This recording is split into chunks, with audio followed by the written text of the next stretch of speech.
다 같이 성경을 들고 일어서시기 바랍니다. 봉독해 드릴 하나님의 말씀은 창세기 14장 17절에서 24절 말씀까지를 제가 봉독해 드리겠습니다. 이것은 하나님의 말씀입니다. 아브라함이 그돌라오멜과 그와 함께한 왕들을 쳐부수고 돌아올 때에 소돔 왕이 사회 골짜기 곧 왕의 골짜기로 나와 그를 영접하였고 살렘 왕 멜기세덱이 떡과 포도주를 가지고 나왔으니 그는 지극히 높으신 하나님의 제사장이었더라. 그가 아브라함에게 축복하여 이르되 천지의 주제시오 지극히 높으신 하나님이요 아브라함에게 복을 주옵소서.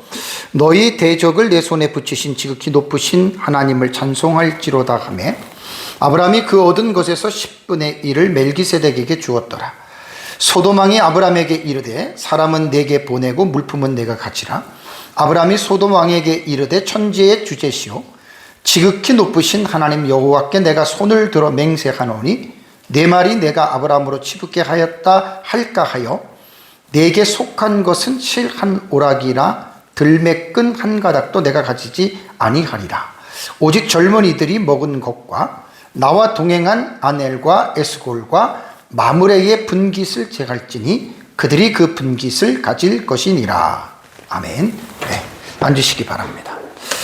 오전 예배 시간에는 성경에 기록된 성경 안에서 최초의 국제전쟁이 일어난 그곳에 대해서 여러분들에게 말씀을 드렸습니다. 창세기 14장 1절에서 14장 전체가 사실은 이제 성경 안에서 볼 때 국제전쟁이 최초로 이제 벌어진 그러한 내용입니다. 물론 이제 일반 역사 속에서는 이미 아브람 이전에도 그런 전쟁의 역사들이 많이 있었는데요. 그래서 이제 오늘 오전에는 그 메소포타미아의 4대 나라가, 네 나라가 연합해서 가나안 남부에 있는 사해 부근에 있는 5개의 그 성읍들, 거기도 이제 조그만 나라잖아요. 그렇죠? 거기서 이제 조공을 12년 동안 바치다가 13년째에 이들이 배반했어요. 조공 너희들에게 안 준다. 그래서 14년째 되던 해에 메소포타미아에 있는 네 나라가 협공을 해서 이제 이 가나안 남부에 있는 5개 성읍을 치러 올라와서 이제 이쪽으로 와서 결국은 이제 정복을 했죠. 근데 참 놀라운 게 그 사해 부근의 5개 나라를 정복하기 전에 가나안 북부부터 쭉 내려와서 아래에 그 세일산, 그죠? 세일산하고 그다음에 이제 그 밑에 있는 아카바만까지 쭉 훑어서 그러고 와서 이제 아말렉이라든가 아모리 땅까지 쭉 돌아서 먼저 그 주변을 정리를 하잖아요. 그죠? 이건 이제 전쟁의 어떤 그들의 전략입니다. 그러고 나서 이제 다 한 다음에 결국은 이제 그 사해 지역에 있는 5개 나라를 쳐서 그게 뭐 꼼짝할 수가 없죠. 그러니까 가나안 전체와 가나안 북부와 가나안 남부 지방에서 이 메소포타미아에 있는 나라를 대적할 만한 나라가 없었다는 거예요. 그냥 속수무책으로 당한 거죠. 그런데 아브라함이 그것을 쫓아가 가지고 롯과 가족과 재물과 포로들을 아브라함이 구출해 왔다는 거예요. 참 이게 얼마나 여러분 참 놀라운 일입니까? 그래서 이제 그 부분에 대해서 이제 오전 예배까지는 제가 이제 말씀을 제가 드렸고요. 이번 시간에는 그 사건과 17절은 이제 이어지는 내용이죠. 그 사건과 이제 이어지는 내용으로 오늘 이 말씀을 가지고 함께 좀 은혜를 나누려고 합니다. 자, 이제 아브라함이 지금 그 17절을 볼까요? 17절을 보면 아브라함이 그돌라오멜과 그와 함께한 왕들을 쳐 부수었다. 참 대단한 일이죠. 그러니까 이게 이제 전쟁에 이긴 것은 이제 뒤에도 제가 강조를 하겠지만 이 전쟁은 100% 하나님이 개입하신 전쟁입니다. 멜기세덱 왕이 이제 아브라함을 축복할 때 얘기한 것을 오전에 내가 잠깐 끌어다가 여러분들에게 말씀을 드리고 이제 오후에는 이 부분을 더 자세하게 말씀을 드릴 텐데요. 그러니까 겉으로 볼 때에는 아브라함이 집에서 길리우고 훈련된 318명과 또 그의 가신들과 그 다음에 마므레와 에스골과 그 다음에 이제 그의 형제, 네? 이렇게 해가지고 결국은 이렇게 이제 가서 이겼잖아요. 그죠? 그러면 결국은 어떤 그들이 잘 돼서 이긴 것처럼 생각하지만 그게 아니라는 거예요. 그렇게 보면 성경을 여러분 우리가 잘못 보는 겁니다. 그래서 하나님이 100% 개입하셔서, 그렇다면 왜 하나님이 그 연약한 아브라함을 들어서 메소포타미아에 있는 4개의 그 나라를 이기게 했을까요? 그 이유가 뭘까요? 그게 하나님의 언약이에요. 그래서 하나님은 약속을, 무슨 일이 있어도 하나님은 약속을 어기신 적이 없다는 거예요. 태초에 하나님이 천지를 창조하고 지금까지 구약의 4,000년, 신약의 2,000년, 6,000년의 역사가 지나면서도 하나님은 한 번도 성경을 통해서 우리 사람들에게 약속하신 그 약속을 하나님은 어기신 적이 없고, 앞으로도 하나님은 절대로 어기시지 않는다는 거예요. 여러분, 우리 그걸 믿으셔야 돼요.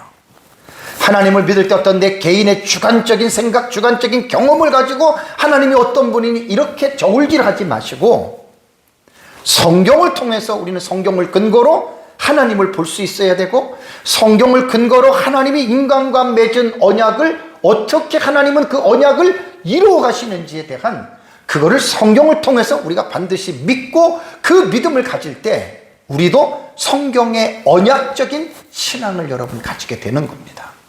그래서 왕들을 쳐부시고 아브라함이 이제 돌아와요. 돌아올 때에 소돔 왕이 사회 골짜기 곧 왕의 골짜기로 나와 그를 영접하였고라고 하는 말이 나옵니다.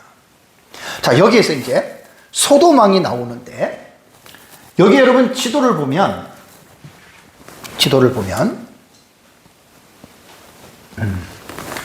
요게 이제 메소포타미아 지역에서 이렇게 지금 주변을 정리했다 그랬잖아요. 그죠? 여기 와가지고 시딘 골짜기에서 이제 전쟁을 합니다. 그래서 포로들을 잡아가지고 점선으로 이렇게 올라간 거예요. 그런데 아브라함이 여기에서 보면은 요렇게, 요게 보라색이 있죠? 올라가서 잡아가지고 내려오는 거예요. 내려오는데 여기 이제 파란색 점선으로 이렇게 아브라함이 내려옵니다. 내려와서 예루살렘이 여기 있죠. 예루살렘 밑에서 동쪽 지역에 여기 동그란 게 있죠. 요 동쪽 지역이 이게 사회 골짜기라 그래요. 여기가 여기 사회 골짜기. 여기서 소돔 왕이 이제 마중을 나온 거예요. 이렇게 소돔 왕이 바로 예루살렘 그 옆쪽이잖아요. 그죠? 여기서 이제 개선하는 아브라함을 여기서 이제 나와서 이제 아브라함을 영접했어요. 그러니까 소돔 왕의 입장으로 볼 때는 얼마나 여러분 감사한 일입니까? 자기네들도 속수무책으로 당했는데, 아브라함이라고 하는 자기네보다도 훨씬 적고 가나안에 들어온 지 10년도 안 되는, 어떻게 보면 신참이잖아요. 근데 뒤쫓아가가지고 자기 나라에서 뺏긴 것들, 포로들 다 잡아가지고 지금 여러분 이렇게 지금 돌아오는 거예요. 이게 이제 하나님이 아브라함의 이름을 지극히 높여주시겠다고 약속이 다 성취란 말이에요. 우리가 성경을 하나님의, 제가 언약의 관점으로도 봐야 된다 그랬죠. 그죠? 언약의 관점으로 성경 보셔요. 내 중심으로, 내 주관으로, 어떤 내 생각으로 성경을 보지 마시고 하나님의 말씀, 하나님 입장에서 성경을 여러분들이 보셔야 돼요. 내게 뭐 좋은 일이 많고 내가 응답을 받고 이렇게 해서 성경을 보지, 그렇게 보면 주관적으로 보면 안 되는 거예요. 객관적으로들 보세요. 그래서 이제 여기에서 하나님께서 아브라함에게 복을 주신 것은 다 언약을 이루어가는 과정입니다. 제가 늘 말씀드리잖아요. 세상에서는 믿을 만한 존재 하나도 없어요. 부부도, 부모도, 자식도, 목사도, 성도도, 피 차이의 인간은 믿음의 대상들이 아닙니다. 믿음의 대상은 오직 하나님 한 분밖에 없어요. 그럼 사람은 뭐냐? 사랑하고 섬겨야 할 대상입니다. 인간은 부부 간에도, 부모와 자식 간에도, 친구 간에도, 목사와 성도 간에도 서로가 사랑하고 섬겨야지 절대로 믿음의 대상은 아닙니다. 여러분들 저 믿지 마세요. 왜 저를 믿으세요? 인간인데. 저도 여러분들 안 믿어요. 왜 믿어요? 사람을 왜 하나님처럼 믿어요? 그거 바보 같은 사람들이나 하는 짓이에요. 그냥 서로 사랑하고 섬기는 거예요. 사람은 명심하시기 바랍니다. 이건 하나님이 아브라함의 이름을 지극히 높여준 거예요. 이 하나님의 언약에 들어가 있잖아요. 내가 내 이름을 높여주리라. 참 이게 일방적입니다. 일방적. 아브라함의 노력도 아니고요. 정말 하나님, 이걸 가지고 우리는 그레이스 오브 갓이라고 그래요. 하나님의 은혜. 모든 것이 하나님의 은혜입니다. 그 소돔왕이 뭐 얼마나 기뻤겠어요. 빼앗겼던 것도 찾고. 그래서 자기 도시에서 이까지 이렇게 마주 올라온 거예요. 근데 여기에서 살렘이라고 하는 나라의 도시의 왕 멜기세덱이라고 하는 사람이 등장을 합니다.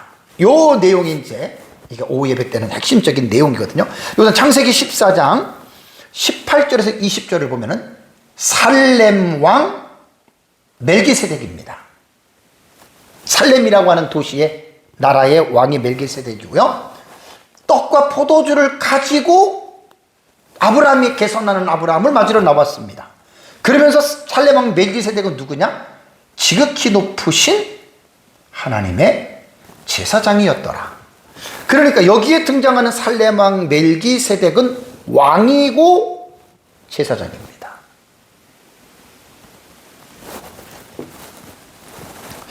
그러면 여기에서 멜기세덱, 도대체 이 멜기세덱이 누굴까? 이 해석이 참 중요해요. 두 가지 해석이 있습니다. 첫 번째 해석은 대부분 개혁신학자들은 이 멜기세덱을 아브람 당시에 실존하는 인물로 봅니다. 실제로 존재했던 살렘이라고 했던 이 나라의 왕이다.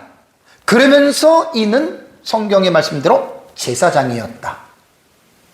그리고 또 하나 중요한 게 뭐냐면요, 역사적으로는 실질적으로 존재한 인물이지만 개혁신학자들은 멜기세덱을 뭐냐면 예수 그리스도의 모형, 그러니까 타이폴로지 제가 말씀드렸죠, 그죠? 타이폴로지는 모형론이에요. 모형론. 그러니까 구약 성경과 신약 성경의 관계는 대부분이 구약 성경은 그림자고 신약 성경은 실물로 나타나요. 그래서 이 그림자와 실물의 관계를 신학적으로 뭐라 그러냐면 모형론, 이게 타이폴로지란 말이에요. 타이폴로지, 모형론. 모형론으로 성경을 공부해야 될 부분이 꽤 있습니다. 특히 히브리서 같은 경우는 구약 시대의 제사장에 대한, 제사에 대한 이 내용이 히브리서에 들어가면 히브리서 내용에는 그 구약에 지냈던 제사, 대제사장, 피제사 전부 다 예수 그리스도 안에서 성취되는 걸로 해석을 해요. 그러니까 구약 시대의 제사 제도는 예수 그리스도의 그림자고 이 구약 시대의 제사 제도는 실물이 바로 예수 그리스도, 십자가의 죽으심, 이렇게 보는 거예요. 오늘도 이 살렘 왕 멜기세덱 깜짝 놀란 게 여러분, 히브리서 5장부터 여러분 7장 내용은 멜기세덱에 대한 이 부분을 히브리서에는 엄청나게 깊이 있게 여러분 적용합니다. 그래서 제가 멜기세덱이라고 하는 거를 히브리서로 넘어가면 몇 시간을 설교를 할 정도예요. 한 달 이상은 해야 돼요.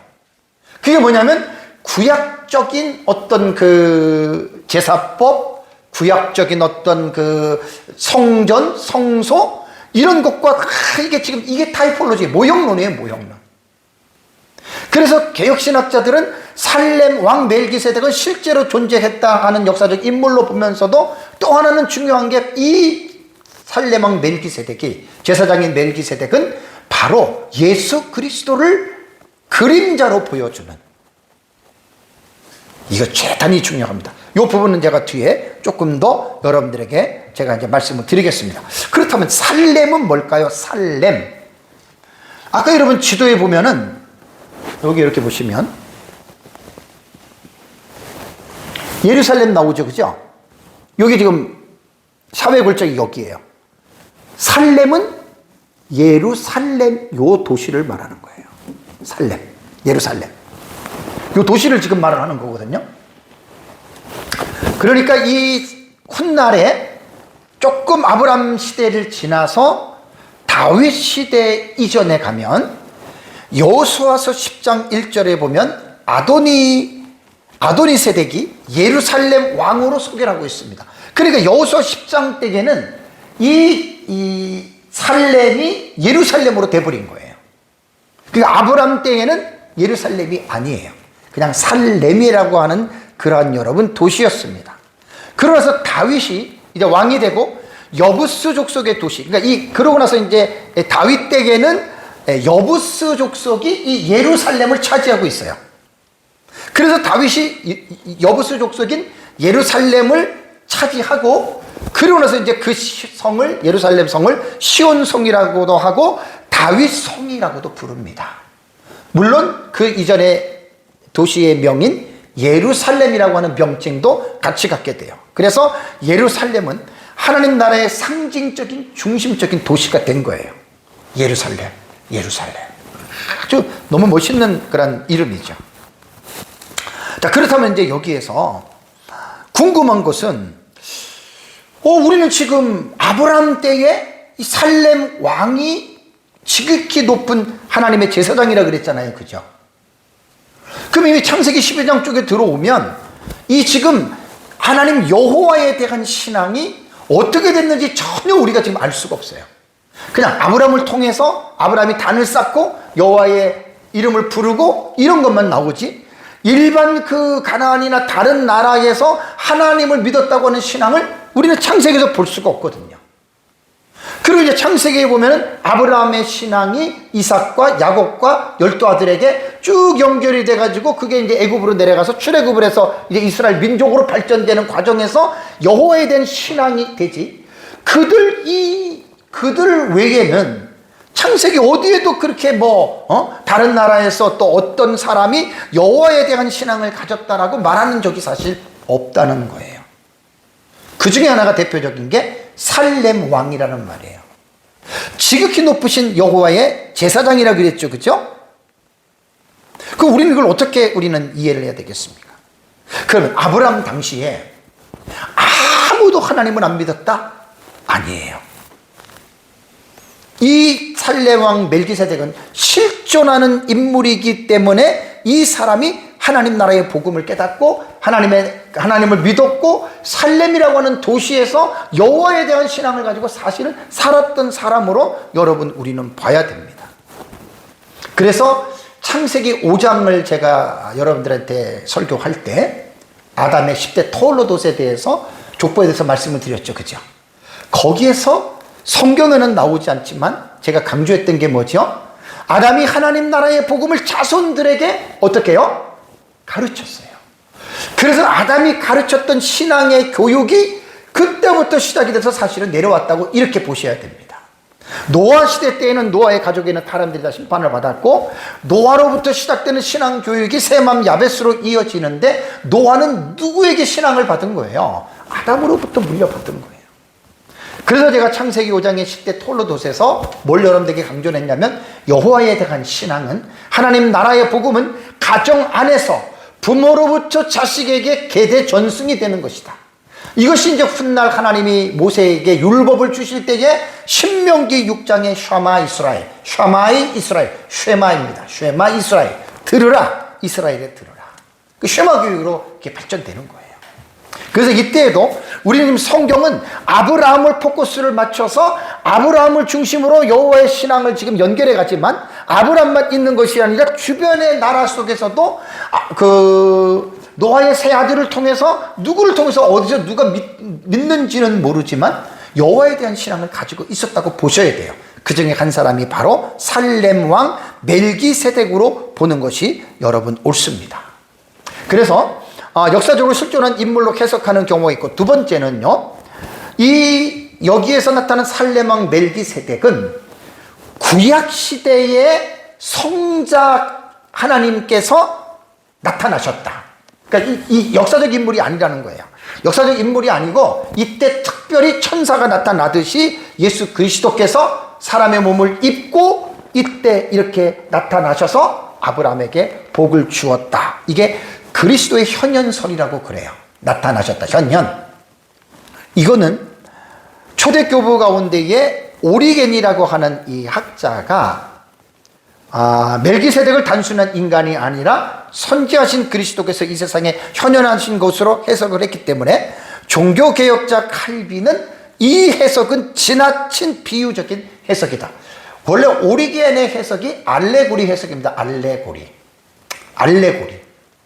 참 좀 안 좋은 말이죠. 알레고리. 이제 알레고리가 뭐 비유적인 어떤 이상적인 해석이기는 한데 위험한 해석이에요. 잘못하면.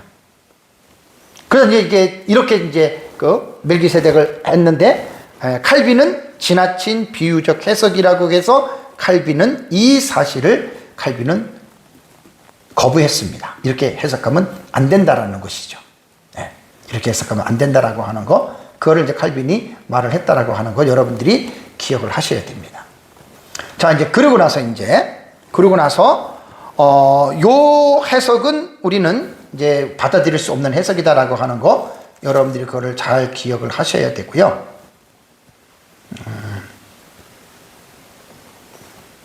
띄는 게 안 지워지네. 네.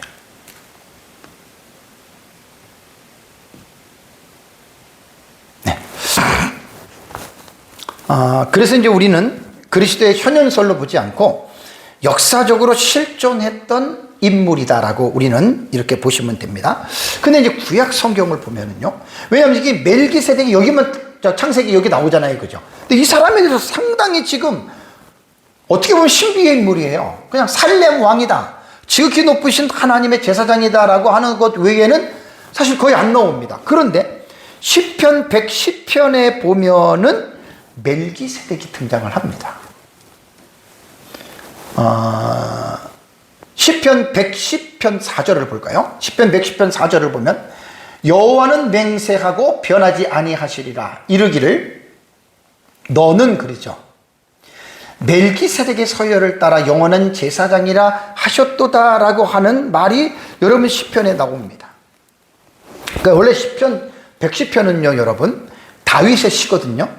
근데 예수 그리스도가 왕이고 제사장이라고 하는 왕권과 제사장직을 동시에 이 시편에서 110편에서 예언을 했기 때문에 시편 110편은 메시아 예언의 시 중에 아주 이게 귀하게 이게 사용이 되고 있는 여러분 그러한 장입니다. 그래서 아까 140편의 4절에 너는 멜기세덱의 서유를 따라 영원한 제사장이라 하였도다라고 하는 말은 너는 이라고 하는 이 2인칭 단수는 누구냐면 바로 메시아이신 예수 그리스도를 말해요. 그러니까 예수 그리스도가 멜기세덱의 서열을 따라서 예수 그리스도는 어떻게 해요? 영원한 제사장이 된다는 거. 이게 얼마나 지금 중요한 내용인지 몰라요. 대부분 여러분 우리가 구약 성경을 보다 보면은 구약 성경에서 제사장은 누구의 순서를 따라서 제사장이 돼요? 구약 시대는 아론의 아들들이죠. 아론의 아들들은 제사장이 되잖아요. 근데 예수님이 구약에서 사용하고 있는 대제사장을 예수님께서도 그 대제사장직을 물려받았는데 놀랍게도 예수님은 아론의 제사장직을 물려받은 것이 아닙니다.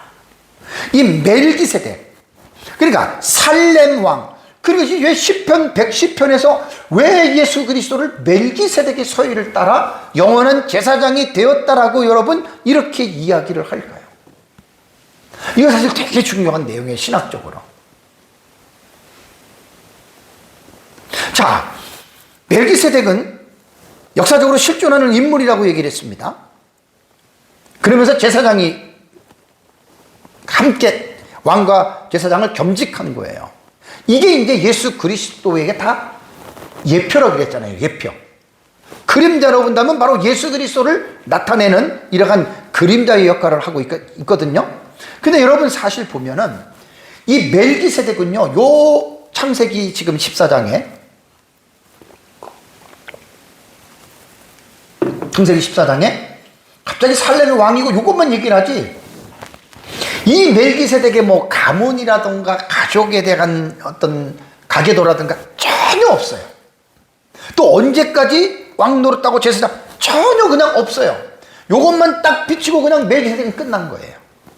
그래서 이제 학자들이 멜기세덱에 대한 이 부분들을 연구를 하면서 뭐라고 이야기를 했냐면, 실존 인물이지만 족보를 알지 못하는 왕이고 제사장이다.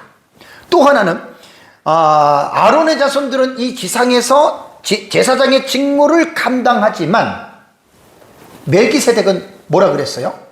시편 110편에 영원한 제사장이라 그랬잖아요. 그러니까 아론의 자손들은 나이도 있고 건강도 있고 이 세상에서 영원한 제사장이 아니에요.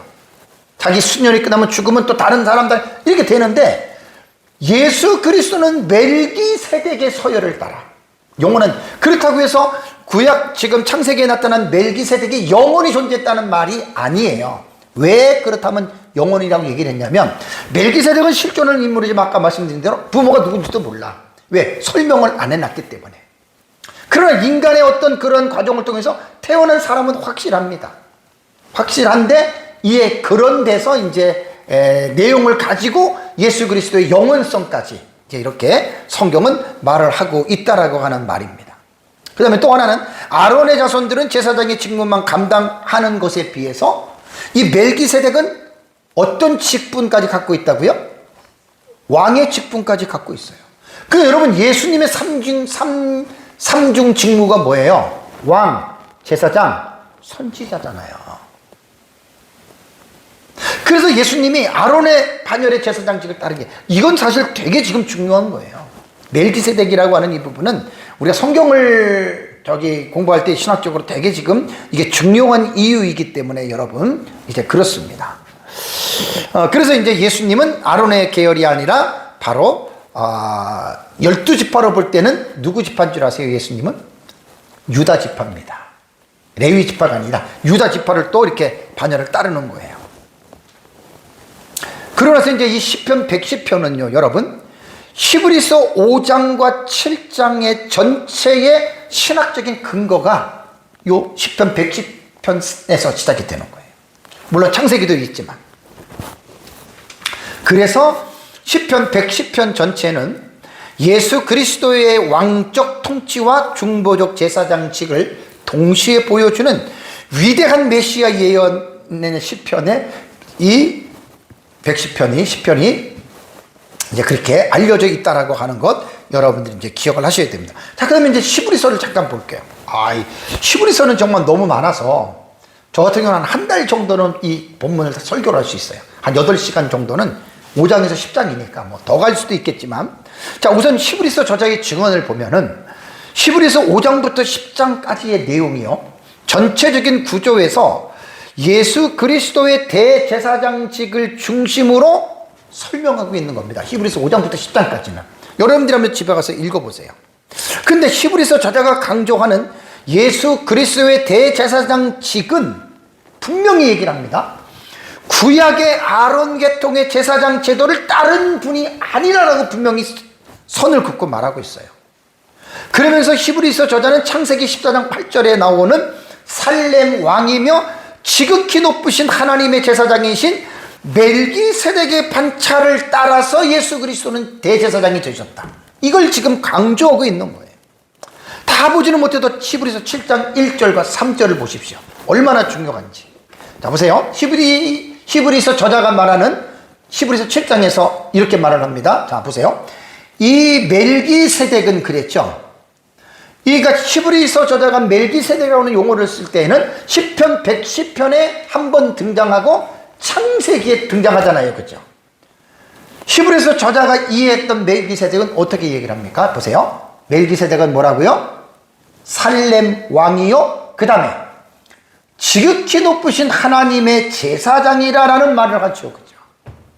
그러면서 뭐라 그랬습니까? 이 히브리서 저자가 멜기세덱에 대한 그 원초적인, 그러니까 그 모티프가 되는 지식이 여러 왕을 쳐서 죽이고 돌아오는 아브라함을 만나 복을 빈 자라라고 말을 하잖아요. 그죠? 이건 창세기 본문이 아니에요. 신약 성경이에요. 그래서 2절에 아브라함이 모든 것의 10분의 1을 그에게 나누어 주니라. 요거 이제 뒤에서 제가 창세기 보면 다시 말씀을 드릴게요. 그러면서 그 이름을 해석하면, 멜기세덱을 해석하면 먼저는 뭐라고요? 의의 왕이요. 그 다음은 뭐라고요? 살렘 왕이니. 곧 평강의 왕이요, 아버지도 없고 어머니도 없고 족보도 없고 시작한 날도 없고 생명의 끝도 없어서 하나님의 아들과 닮아서 항상 제사장으로 있느니라. 여기서 이제 이 본문을 잘 이해를 해야 됩니다.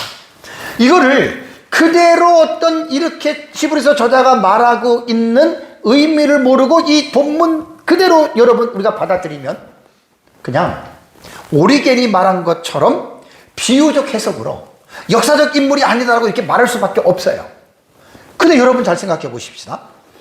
멜기세덱은 왕이고 제사장인데 여기에 보면은요, 아버지도 없고 어머니도 없고 족보도 없고 시작한 날도 없고 생명의 끝도 없어. 이 말이 뭐냐면, 만약에 실존하는 인간에게 이런 말을 붙일 수 있어요, 없어요?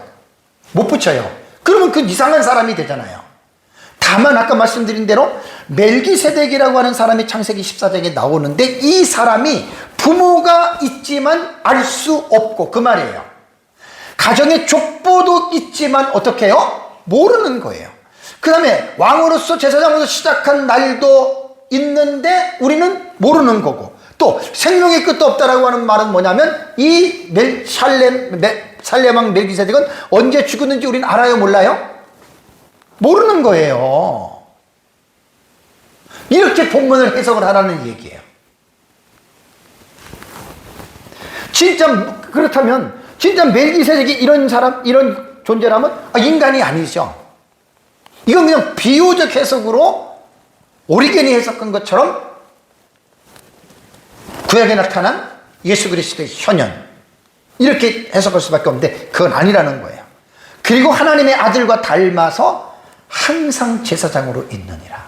사실 멜기세덱은 죽었겠죠, 인간이니까.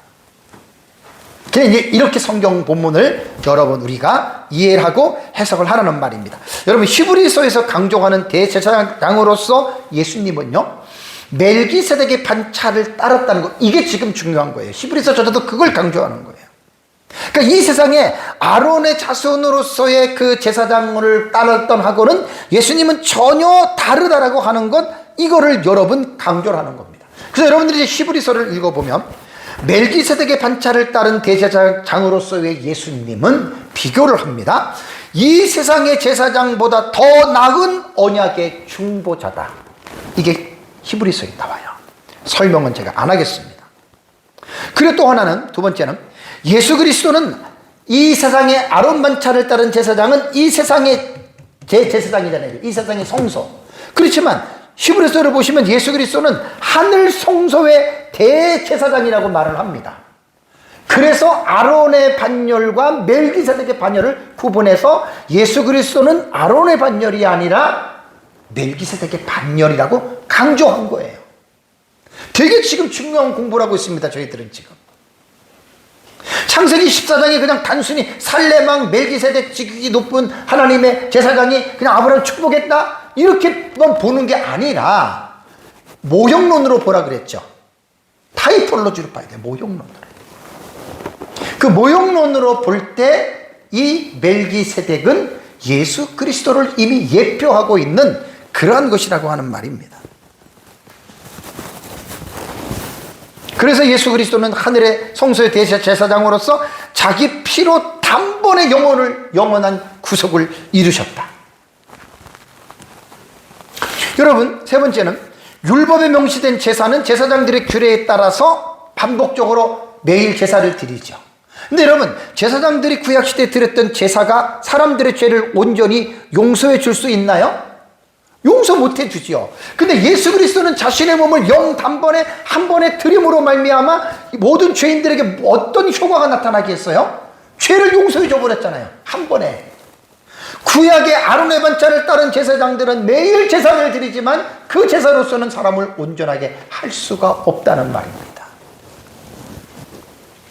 그래서 예수 그리스도가 멜기세덱의 반차를 따라서 만왕의 왕이고 영원한 대제사장으로서 옛 언약의 한계를 극복하고 더 나은 언약의 대표자, 이거를 꼭 기억하시기 바랍니다. 그래서 히브리서 저자의 논증은 창세기 14장 18절에 등장하는 살렘왕 멜기세덱은 그 당시에 실존하는 역사적 인물이면서 신약시대의 역사 세계에 등장하는 메시아이신 예수 그리스도를 예표하는 인물이고, 그 멜기세덱의 반차를 따라서 오신 메시아이신 예수 그리스도는 아론의 반차를 따라서 제사장을 한 그들과는 차원이 다르다. 이게 바로 히브리서 저자가 우리에게 강조하고 있는 내용입니다. 자, 이제 18절을 볼까요? 18절을 보면 이제 본문을 창세기로 돌아가서 말씀을 드리겠습니다. 자, 멜기세덱이 18절을 보면 살렘왕 멜기세덱이 떡과 포도주를 가지고 여러분 나왔죠, 그죠? 여기서 이제 우리가 하나 생각해 드릴게요. 그럼 떡과 포도주가 뭘까? 성경을 해석할 때 이런 거 되게 중요한 내용이거든요. 살렘왕 멜기세덱이 떡과 포도주를 가지고 나왔다는 것은요, 고대 근동 지방의 관례를 볼 때 전쟁에 나가서 승리하고 돌아오는 장군들과 이 군사들에게 왕이 수고했다고, 이제 이기고 돌아오는 경우죠. 이렇게 수고했다고 그들에게 먹을 양식을 주는, 축하를 해주는 어떤 그러한 전례입니다. 근데 이 해석은 일반적인 측면의 해석인데요, 오늘 본문에서 떡과 포도주는 단순한 식량으로도 보지만 그것보다는 예표론으로 보라 그랬죠. 타이폴로지. 모형론으로 볼 때 멜기세덱이 제사장이라고 하는 신분으로 볼 때는 이 떡과 포도주는 단순한 떡과 포도주라기보다는 하나님께 드리는 어떤 제사적인 의식의 일환으로 우리는 이 떡과 포도주를 볼 수 있어야 돼요. 종교개혁자 칼빈은 본문을 해석하면서 멜기세덱이 가져온 떡과 포도주는 단순한 환대가 아니었다. 단순한 그들의 육체의 배를 채워주는 그것이 아니었다. 이것은 하나님 앞에 성별된 행위였다. 왜냐하면 하나님에 대한 신앙으로 나온 거잖아요. 그러면서 이는 경건한 제사장으로서 아브라함을 축복하고 하나님께 감사하고 하나님께 영광을 돌렸다는 것으로 칼빈은 해석을 합니다. 그런데 또 다른 개혁신학자들의 해석들을 보면 떡과 포도주를 뭐로 보냐면 여러분, 성찬 제정의 예표론으로 봐요. 자, 성찬식에서 우리가 예수님께서 떡을 떼고 잔을 주죠, 그죠? 그러면 예수님께서 잡히시기 전날에 예수님께서 성찬식을 행할 때 그 성찬식이 예수님이 그때 만드신 거지만 그 성찬식의 근원이 어디에 있느냐? 이걸로 보는 거예요. 웬만한 사람들은 성경 읽을 때 이렇게 못 보죠. 당연히 못 보죠. 그래서 우리가 성경을 공부할 때 구속사도 공부하고 그 다음에 언약 신약도 공부하지만 제가 늘 강조하는 모형론, 타이폴로지, 이것도 공부를 하셔야 돼요. 되게 신학에서 중요한 내용입니다.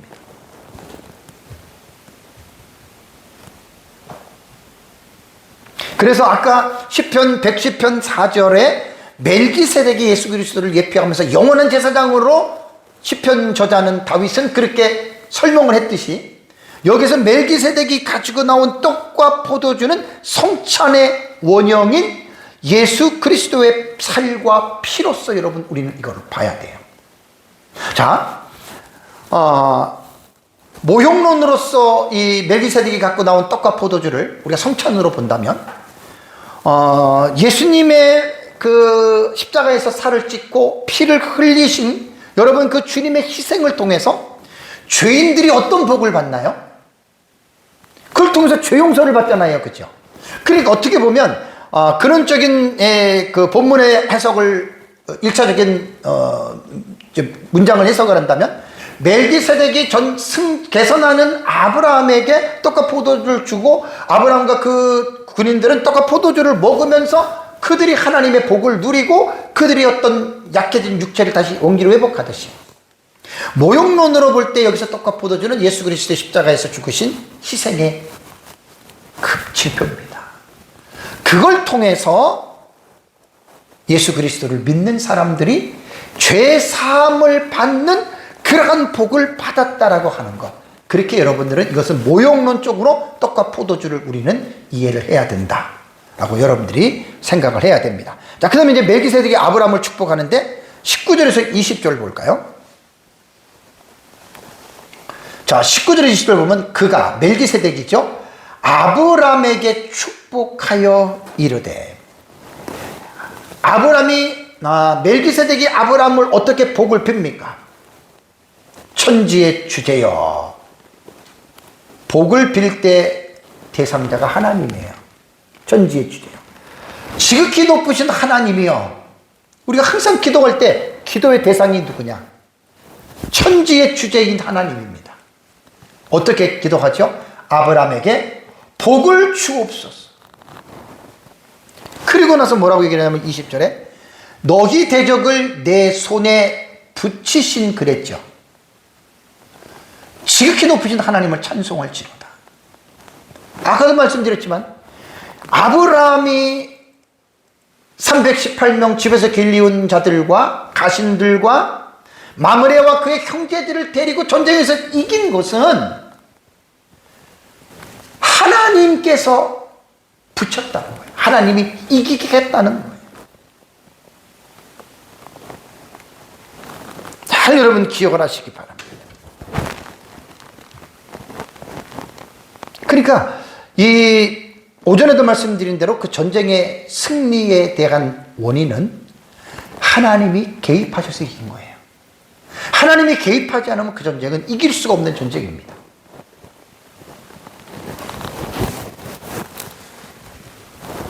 그래서 우리는 이 멜기세덱의 이 축복을 통해서 하나님께서 이 전쟁에 개입하심으로 승리하셨다라고 하는 것. 너희 대적을 내 손에 붙이신 지극히 높으신 하나님을 찬송할지로다라고 하는 이 부분을 멜기세덱이 정확하게 해석을 해준 거예요. 아브라함에게. 혹시 너가 잘못 깨달아서 네가 잘나서 네 능력으로 네가 이긴 것 같으냐? 꿈 깨라는 거예요. 제사장으로서 멜기세덱은 정확하게 아브라함의 사건을 해석을 해주잖아요. 이게 하나님의 성령의 감동으로 여러분 이 일이 있었던 것입니다. 성경을 여러분 보면은 이게 전쟁에 대한 이야기잖아요. 사무엘상 17장 47절을 보면 또 여호와의 구원하심이 칼과 창에 있지 아니함을 이 무리에게 알게 하리라. 전쟁은 여호와께 속한 것인지 그가 너희를 우리 손에 넘기시리라. 다윗이 골리앗과의 싸움에서 다윗이 한 말이에요. 그 다윗이 이러한 그 믿음을 가지고 있었던 거예요. 전쟁은 여호와께. 그러니까 골리앗이 자기보다 엄청나게 큰 2m 40, 3m 정도, 다윗은 조그마지만 도저히 비교가 되지 않지만 다윗이 골리앗과 싸워서 당당히 그 물맷돌로 골리앗을 쓰러뜨린 것은 전쟁은 여호와께 속한 것이라고 하는 사실을 다윗은 믿고 있었어요. 그럼 다윗만 그랬을까요? 아니에요. 구약시대의 믿음의 사람들은 다 이 사실을 믿고 있었고, 이스라엘이 주변 국가의 전쟁을 통해서 이길 때 거의 다가 그 사람들은 이러한 믿음을 가지고 있었습니다. 전쟁은 여호와께 속한 것이다. 그럼 아브라함도 볼 것이 없잖아요. 하나님이 이기게 하셨지만 하나님이 아브라함에게 이런 믿음을 아마 갖게 했을 거라고 저는 믿어요. 아브라함도 자기들이 숫자적으로는 상당히 부족하지만 그래도 뒤따라가서 끝까지 이 일을 해낸 것은 전쟁이 여호와께 속해 있기 때문에 하나님이 자기를 도와줄 줄 믿고 나가서 그들을 롯과 그의 포로들과 재물을 탈취해가지고 빼앗아 왔다라고 하는 것입니다. 신명기 20장 4절에도 너희 하나님 여호와는 너희와 함께 행하시며 너희를 위하여 너희 적군과 싸우시고 구원하실 것이라. 이게 약속이에요. 제가 성경을 하나님의 언약적인 관점으로 보라 그랬죠. 신명기 24장의 말씀을 믿으셔야 돼요. 하나님이 그렇게 한다는 거예요. 그래서 개선하는 아브라함에게 살레망 멜기세덱이 나타나서 축복하면서 이 전쟁에 대한 하나님의 개입하심을 아브라함에게 정확하게 멜기세덱이 그에게 가르쳐 주었다는 말입니다. 자, 이 말을 듣고 나서 아브라함이 어떻게 해요? 14장 20절을 보면 아브라함이 그 얻은 것에서 전리품이죠. 10분의 1을 멜기세덱에게 주었더라라는 말이 나옵니다. 여러분, 11조를 주었어요. 누가 누구에게 주는 거죠? 구약의 텍스트로 볼 때에는 백성들이 대제사장에게 11조를 드리죠. 그죠?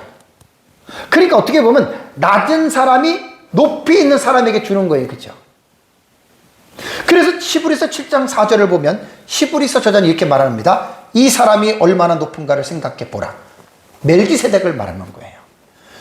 조상 아브라함도 노량물 중 10분의 1을 그에게 주었느니라. 아브라함은 알았어요.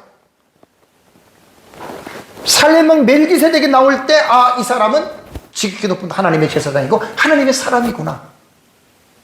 그래서 아브라함은 멜기세덱에게 11조를 그에게 여러분 드린 겁니다. 그렇다면 아브라함 때에 11조 제도가 있었을까요? 아브라함 때는 불문법 시대잖아요. 그죠? 글자로서 법이 제정된 때가 아니 불문법 시대예요.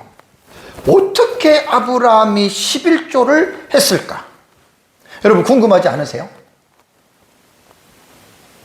왜 11조를 도대체 어떻게 아브라함이 11조를 냈을까? 아브라함 당시에 근동 지방의 문화적인 배경을 말씀을 드리겠습니다. 11조는요 타이티예요. 11조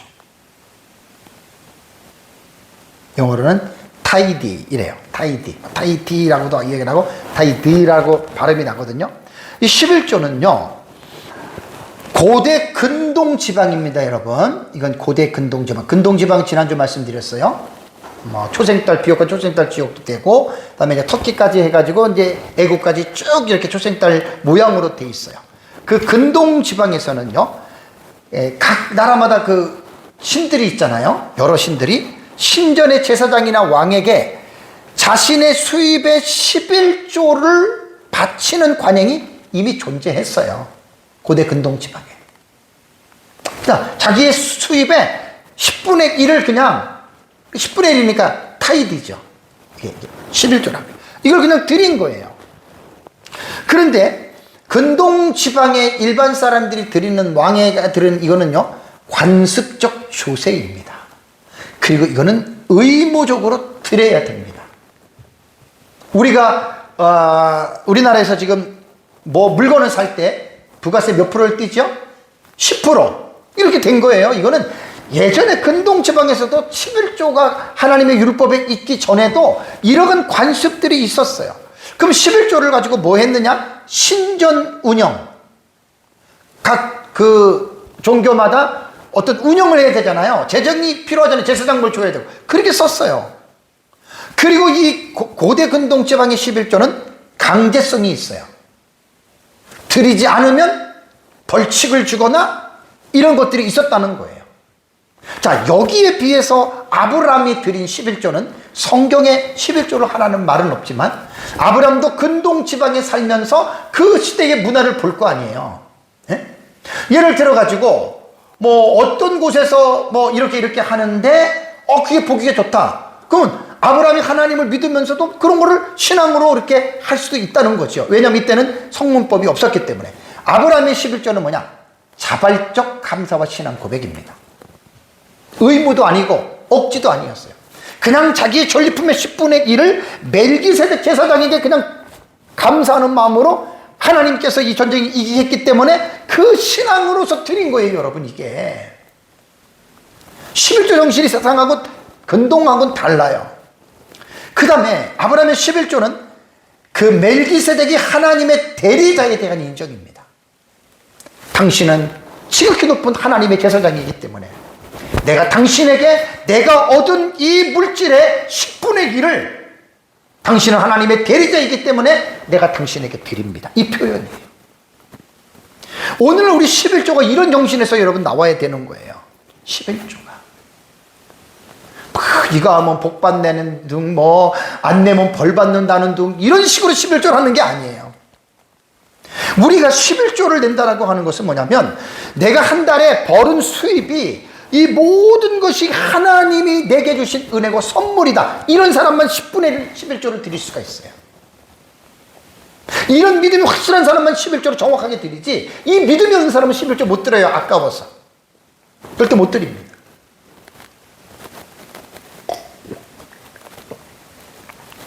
모든 것이 주님께서 내게 은혜로 주셨다라고 하는 이 의식이 없으면 하나님께 못 드립니다. 아까워서.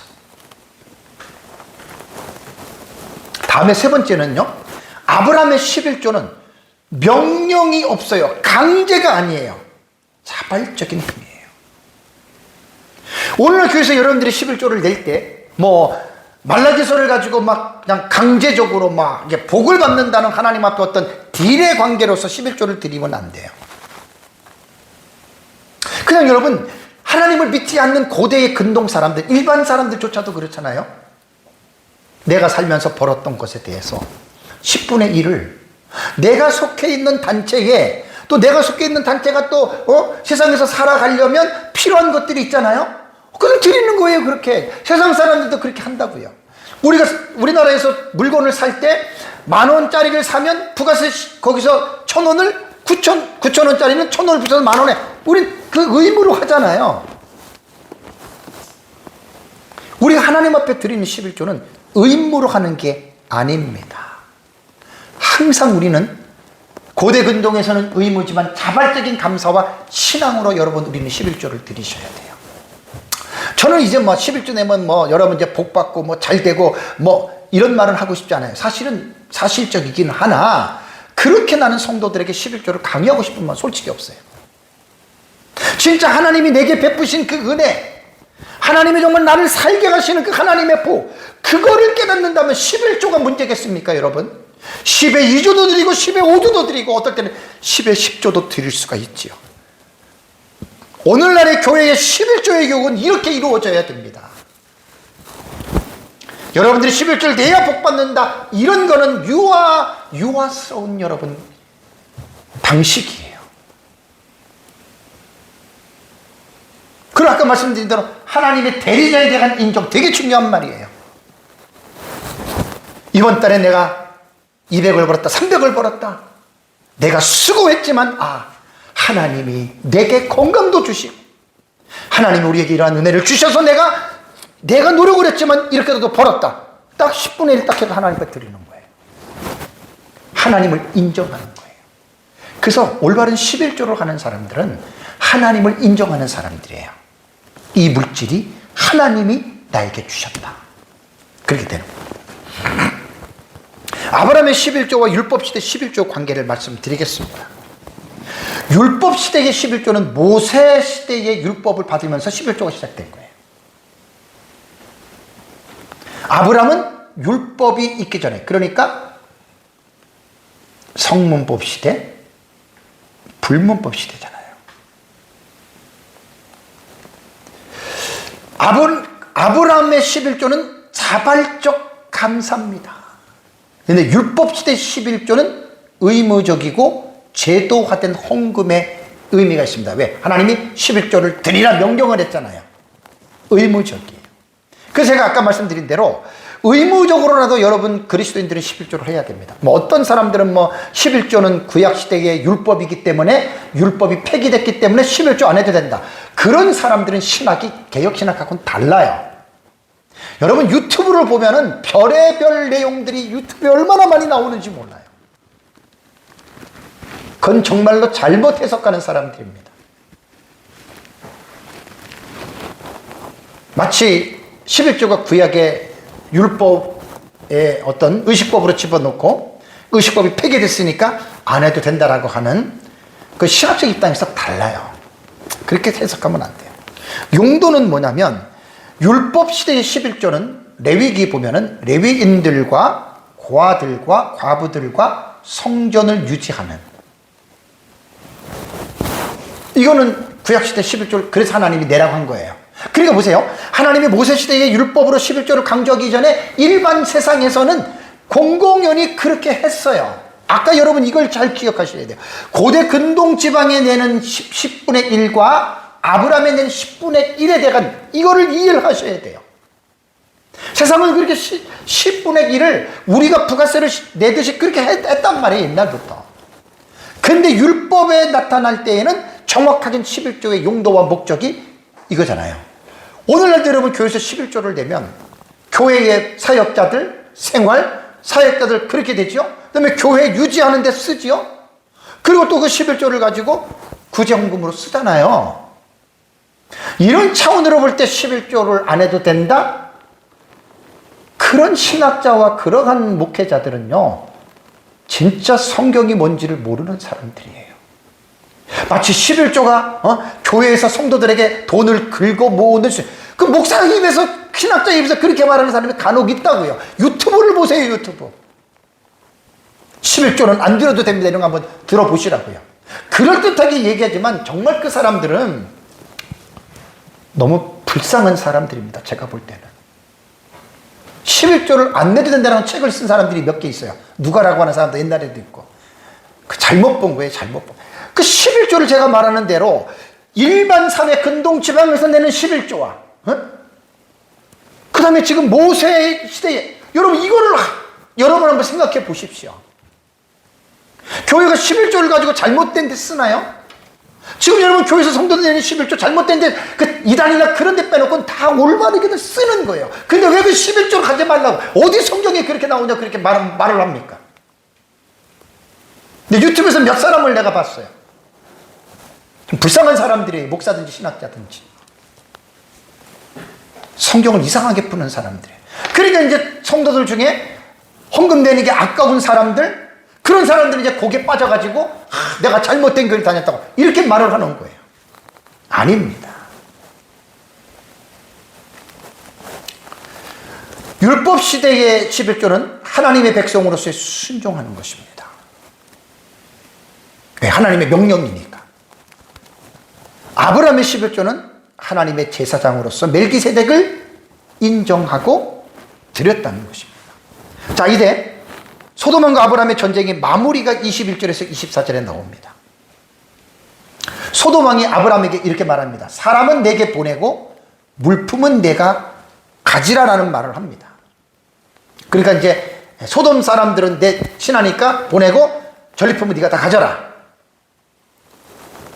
여기서 아브라함이 뭐라고 얘기합니까? 22절에 아브라함이 소돔 왕에게 이르되 천지의 주제시여 지극히 높으신 하나님 여호와께서 내게 손을 들어 맹세하노니.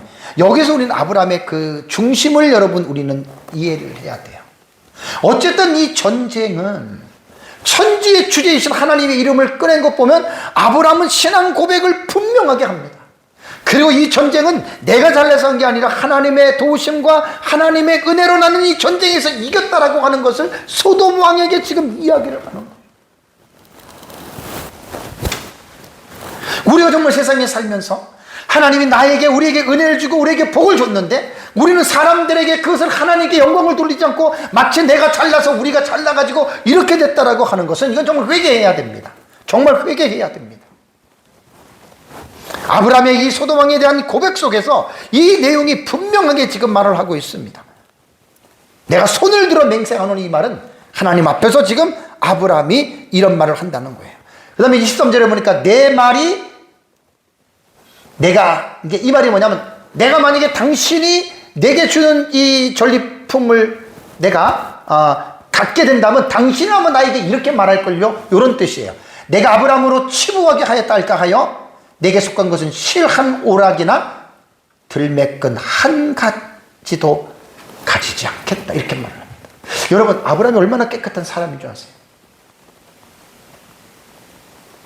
자, 우리 본받아야 됩니다.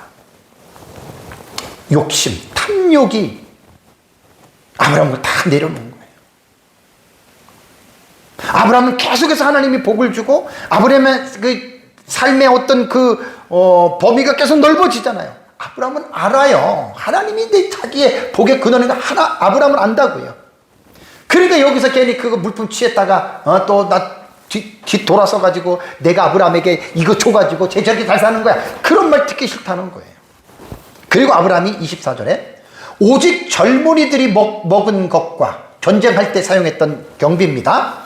나와 동행한 아넬과 에스겔과 마물에게 분깃을 제해라. 왜? 그들이 그 분깃을 가질 것이니라. 이 말은 뭐냐면 전쟁을 할 때 그 전쟁에서 이긴 자는 승자는 반드시 전리품을 취하고 그리고 그 전리품을 나누는 거예요.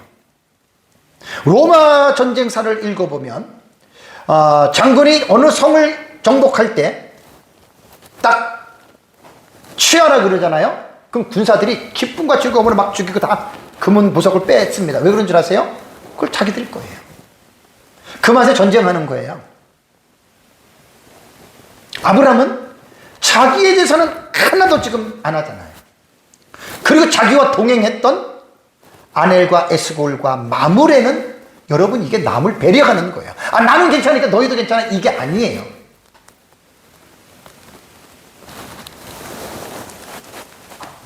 사랑하는 성도 여러분, 메소포타미아 지역의 4대 연합군인 가나안 전역과 가나안 북남부를 쳐들어와서 막대한 피해를 입히고 조카 롯과 그의 재물을 탈취해 갔습니다. 가나안 전역에서는 어느 누구도 그들을 대항할 자가 없었습니다. 근데 아브라함이 그와 동맹한 마므레와 그의 형제들과 함께 뒤쫓아가서 포로들과 탈취물을 찾아오게 됩니다. 하나님의 승리입니다. 그래서 아브라함의 개성길에 살레망 멜기세덱이 등장해서 아브라함에게 떡과 포도주를 하사하고 아브라함을 천지의 주제이신 여호와 하나님의 이름으로 축복해 주었는데 이것은 바로